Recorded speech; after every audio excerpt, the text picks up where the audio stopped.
With domestic politics under control, it was time to continue the civil war. But there was a problem. Italy was under blockade.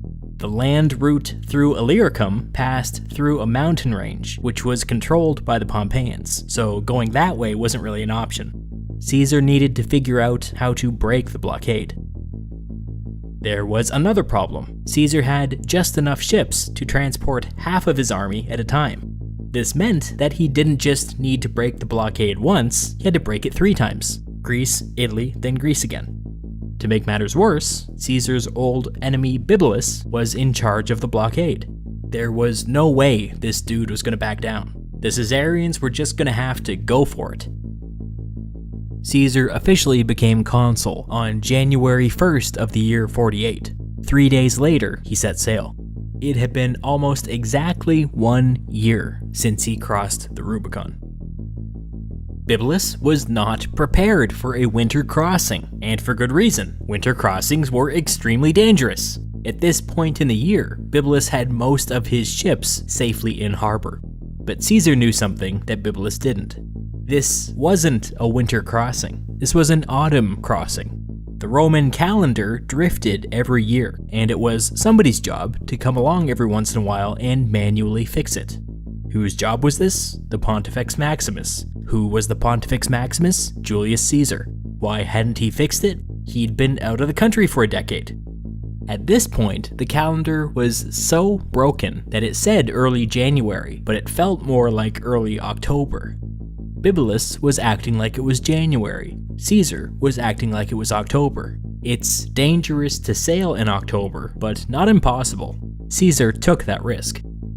The first half of Caesar's army made the crossing without incident. By the time the empty ships were on their way back to Italy, Bibulus discovered what was going on and mobilized the fleet.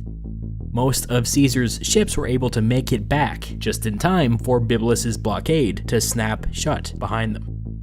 This was not how it was supposed to go. Caesar was cut off. This could go really, really bad. Pompey was using the nearby city of Dyrrhachium as his main supply depot. Now that Caesar was cut off from Italy, he needed those supplies. Caesar took his tiny half-army and marched on the city. Pompey immediately responded and moved to intercept him. This was not the ideal time for a decisive confrontation. When Caesar heard that Pompey was coming, he withdrew to the south and found a good defensive position near a river.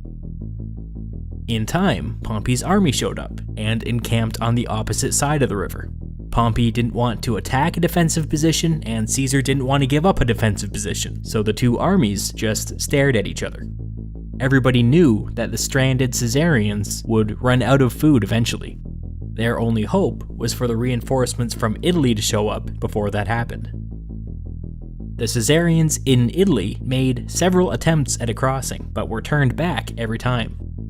Ancient Roman ships were not really designed for long voyages, which meant that every 2 or 3 days, crews had to come ashore to gather food and water. Caesar began sending patrols up and down the coast, with orders to attack these crews on sight, hoping that this would put a strain on the blockade. It did. Before too long, Bibulus sent his second-in-command to negotiate with Caesar. His terms were this: "Please allow us to come ashore and resupply." Caesar was like, "In exchange for what?" Bibulus's man was like, "What?" Caesar was like, "What will you give me if I do that?" Bibulus's man was like, "I'm not authorized to give you anything." Caesar was like, "What do you think negotiations are?" Bibulus's man was like, "What?" Caesar was like, "Get out of here."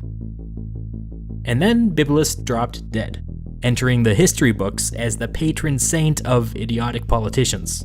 I mean, I just made that up, but that should definitely be a thing. The Bibulus Award? Anybody? That one's a freebie.